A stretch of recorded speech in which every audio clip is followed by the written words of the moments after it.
My name is Alyssa Johnson.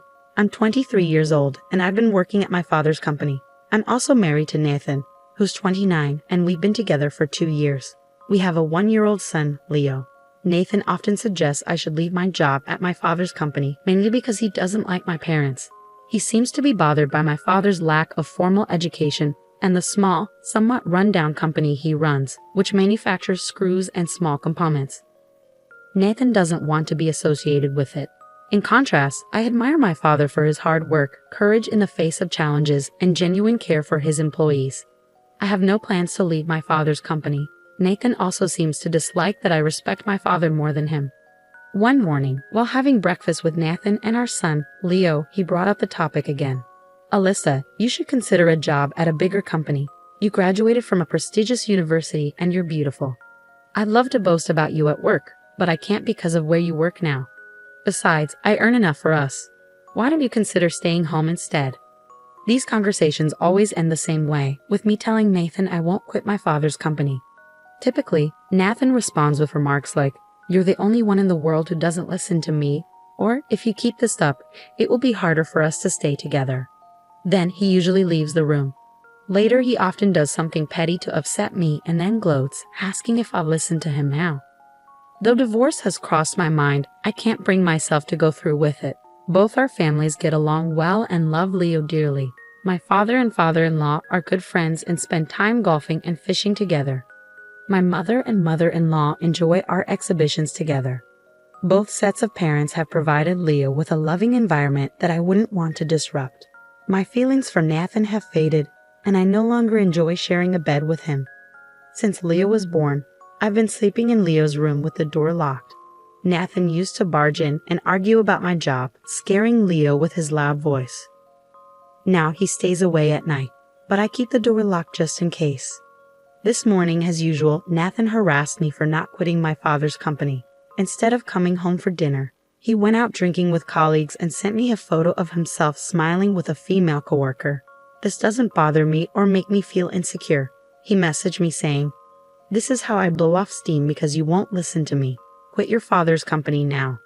I wanted to ignore his message, but for the sake of our families and Leo, I responded, "I just wanted you to come home and have dinner with us." His reply was dismissive. "Must have been tough, huh? I'm coming home now." I regret marrying Nathan. Though he's intelligent, his behavior is immature and frustrating. Then one day, Nathan happily announced, "I might be getting promoted soon," Nathan said with excitement. "Wow, that's great." I replied, "Did that recent deal go through?" "Not finalized yet, but it's as good as done. The boss will be thrilled, maybe even cry with joy. The director who used to be so high and mighty will have to bow down to me now, haha." That day, Nathan surprisingly didn't urge me to quit my job at my father's company. Instead, he headed off to his own workplace while I left home with Leo to go to my office. As usual, I dropped Leo off at my parents' house nearby before going to work. Upon arriving at work, my coworker Jake hurried over to me. "Good morning, Alyssa. The boss seems unusually upset today. Did something happen? Everyone's worried about him." Hearing this, I immediately went to the room labeled Invention Room, where my father was. Inside, I found a young man in his 20s sitting on the sofa, his face streaked with tears. My father, looking more furious than I had ever seen him, was sitting across from the young man. "Sorry, Alyssa, I can't spare the time to chat right now," my father said curtly. "Everyone's worried about you." "What's going on?" I asked, concerned. Apologizing for his abruptness, my father invited me to join the conversation.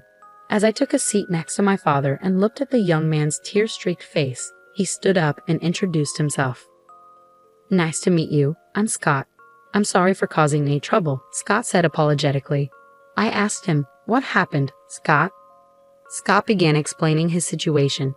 He works at an electrical machinery manufacturer and had recently been promoted to assistant leader for a new machinery project. However, the designated leader didn't attend meetings or go to the field, essentially serving as a figurehead. The team members preferred it this way as it made their work easier. Scott found himself fulfilling the leader's responsibilities. Scott mentioned that some components from my father's company were chosen for his project. He visited my father's company without an appointment and, in a disrespectful manner, demanded to speak to the CEO. His appearance, marked by unkempt hair and multiple rings, didn't sit well with my father's secretaries, Jackson and Randy. They asked Scott to adjust his attitude and appearance before returning. Unaware of what was wrong with his demeanor, Scott went back to his company and spoke to his boss, who reacted angrily. "Don't let them walk all over you. Assert yourself and tell them we're using their parts," his boss said. Eager to meet his colleagues' demands and use my father's company's components, Scott returned to my father's company. This time, he approached Jackson and Randy more respectfully, asking, "Please tell me how I can improve my approach." My father happened to overhear the conversation and invited Scott into the meeting room for a discussion. "We don't judge people by their appearances," my father began. "I believe they were trying to teach you workplace etiquette," my father explained. Jackson and Randy nodded in agreement and began instructing Scott on professional conduct. "When you visit other companies, they often judge your entire organization based on your presentation. Which type of company do you think would be better received? One where people are well-dressed and courteous, or one that isn't?" they asked. Scott answered, "The former," and apologized, promising to start anew. After making an appointment, Scott returned with a more polished appearance, back straight, hair neatly styled, and no accessories. As we spoke with him, we saw his sincerity and dedication to his work, not just in terms of components, but also his willingness to collaborate and share ideas. This led to successful cooperation between young members of Scott's company and my father's. They frequently sought advice from us, and progress was made on a new prototype over 6 months. But just as the project neared completion, the leader of Scott's team took all the prepared presentation materials and promoted a favored young female employee, removing the assistant leader from his position. The team and collaborators strongly opposed this, but were silenced with threats of spreading rumors and making their work life difficult. Upon hearing this, my father was enraged. Jackson, who had been listening, commented, "Those rumors are just lies, right? You shouldn't be scared of them." Scott explained that the assistant leader's removal was due to reporting a violation of working hours to the HR department. Despite facing severe warnings, he stood his ground. Scott returned to my father's company because he was frustrated with the changes and wanted to discuss everything. "You should leave that company and come work for us, right, boss?" Jackson suggested. My father, impersonating a character from an iconic Western movie, made everyone but Scott burst into laughter. Scott responded, "Despite the serious work you do, you all seem to enjoy yourselves. I've always admired that, and I want to work with you all," he said with tears in his eyes as he bowed to my father. As I listened to Scott's story, something continued to bother me, prompting me to ask him a question. I asked, "What's the name of your company?" And when Scott responded, it turned out to be the same machinery manufacturing company where my husband worked. Hesitantly, I asked further, "Can I ask the name of your team leader?"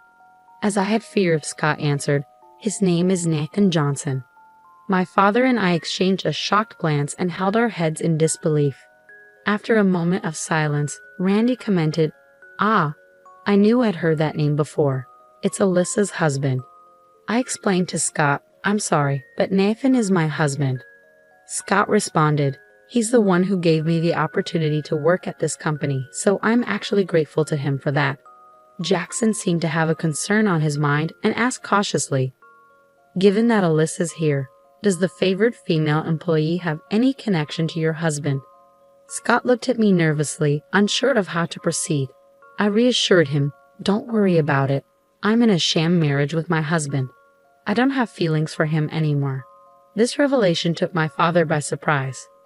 After apologizing to my father for causing him distress, I opened up about all the difficulties I've been experiencing every day, explaining why I hadn't spoken up sooner. He listened and finally understood the situation. "No wonder my grandson Leo hasn't been very affectionate with me then," he said. He went on to say, "I've lived a life I'm proud of, so I don't care what anyone says about me. But it must be tough for Alyssa to keep hearing negative things about her parents. Don't worry though, I'll maintain my relationship with their parents since they're family and friends. If you ever want to come home, you're always welcome." His words lifted a weight off my shoulders. Jackson then asked Scott, "And what about the relationship between your husband and the favored female employee?" Scott replied, "There are no concrete facts, just rumors circulating." but several employees have witnessed the two of them coming out of meeting rooms or document rooms together. A few have even seen them going out for lunch. At this point, Randy made a phone call. "Hey, I have a situation I'd like you to investigate. Can you come to the office right now?" He asked the person on the other end of the line. Once he hung up, he said, "I'm going to have a friend from a private investigation agency look into this." Jackson then picked up the phone and started dialing, saying, "Hello. I need a lawyer who specializes in divorce cases involving infidelity. Can you come to the office right now?" "Thanks," Jackson said into the phone. As Jackson and Randy made progress with their calls, my dad chuckled and said, "Your ability to take swift action is one of your greatest strengths." Scott offered to keep a close watch on Nathan and the favored female employee for the time being. Everyone then returned to their respective work areas, and my father reassured the concerned employees by saying, "I'm sorry for causing you all worry, but it looks like we can find humor in a situation now. Thank you as always." The employees' smiles returned, and the usual lively atmosphere was restored in the workplace. My father approached me and asked, "May I discuss the recent events with your in-laws?" I responded, "I just want you to encourage them to continue visiting and showering Leo with affection as they always have." By early afternoon, the private detective and the lawyer arrived to discuss our future plans in the planning room. The meeting's contents were shared with everyone present, and it was decided that Jackson, who had returned to the company, would relay the meeting's details to me after work. When I went to pick up Leo from my parents' house, I explained the situation from my perspective, apologizing for not revealing my husband's true nature sooner. I felt guilty for trampling on my parents' beliefs that my marriage was happy. My mother, instead of being upset, seemed relieved. "Now we need to prepare a room for my daughter and grandson," she said, smiling. She remembered the disdainful look my husband had given my father's company when he first saw it and had suspected he wasn't a good man. "I wish you had told me sooner." The next day, Jackson received a call from Scott on his smartphone. Scott had submitted his resignation, explaining that he planned to spend his remaining time at the company on miscellaneous tasks and transitioning his responsibilities without taking any paid time off. The company accepted his resignation, but members of the project team visited the HR department to declare, "We've all violated the company's work rules like Mr. Scott, so please discipline us as well." With resignation letters in hand, the HR department was thrown into chaos. By the end of the regular workday, my husband had already left the office. A meeting was held in the large conference room, attended by the company president, department heads, and the remaining project team members, including Scott. It was revealed that my husband, the team leader, had not attended any meetings or been present at work, nor had he contributed to the project. Instead, he took credit for the work the team had completed, removed Scott from his role as assistant leader, and replaced him with a favored female employee. The company president expressed deep regret at the situation if the allegations were true. Scott suggested that no immediate action be taken until all evidence was gathered. Since the sister-in-law of one of the company's clients was conducting an investigation using a private detective, it was proposed that nothing be said to my husband without concrete evidence. The company agreed to wait for the evidence and then question my husband before deciding on disciplinary action. They asked the team members to hold off on submitting their resignations. Unaware of these serious developments, my husband, who usually returned home on time, came home around 9 p.m. after Leo had gone to bed. He began ranting about how ineffective everyone else was, boasting that he had been working overtime to ensure the project's success. He believed everyone was jealous because he was on the path to becoming a department head after the project's success. Knowing the truth, I couldn't help but chuckle at his delusions. In his good mood, I offered him a few compliments, which I didn't really mean.